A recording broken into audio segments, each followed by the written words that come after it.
Copa America বিশ্বকাপ Copa America Latin আমেরিকার প্রথম দল হিসেবে টানা 3টি বড় শিরোপা জয়ের কীর্তি গড়া থেকে মাত্র এক ধাপ এগিয়ে আর্জেন্টিনা।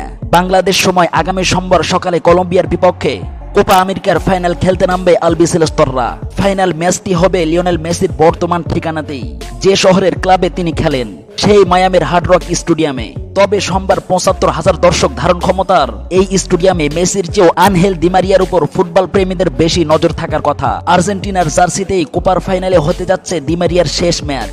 তার বিদায়টা নিশ্চয়ই শিরোপা জিতে রাঙাতে চাইবে সতীর্থরা। শ্রেষ্ঠতর লড়াই সামনে রেখে লিওনেল স্কলানি এরই মধ্যে একাদশ সাজিয়ে ফেলেছেন। আর্জেন্টিনা শীর্ষ সংবাদ মাধ্যম ওয়ালে জানিয়েছেন, অপরিবর্তিত একাদশ নিয়েই মাঠে নামবে লিওনেল স্কলানির দল। মানে গত বুধবার ইস্ট রাদাফোর্দের মেটলাইফ স্টেডিয়ামে কানাডার বিপক্ষে সেমিফাইনালের শুরুতে যে 11 জন খেলেছেন তারা ফাইনালেও খেলবেন। বিদায় ম্যাচে প্রতিশোধ ভেবে শুরু থেকেই খেলবেন আনহেল দি মারিয়া। আক্রমণ ভাগে তার সঙ্গে হবেন অধিনায়ক মেসি ও তরুণ হুলিয়ান আলভারেজকে জায়গা দিতে ফাইনালেও বসে থাকতে হবে আসরের সর্বোচ্চ গোলদাতার লাউতারো মার্টিনেজকেও। আর্জেন্টিনার মাঝ মাঠে 3 জন অনেকটা অটোমেটিক চয়েস হয়ে গেছেন। টুর্নামেন্ট জুড়ে দারুণ পারফর্ম করা 3 মিডফিল্ডার রদ্রিগো দি পাল, এনজো ফার্নান্দেজ ও অ্যালেক্সিস ম্যাকালিস্টার ফাইনালেও দলকে ভরসা জাগাবেন।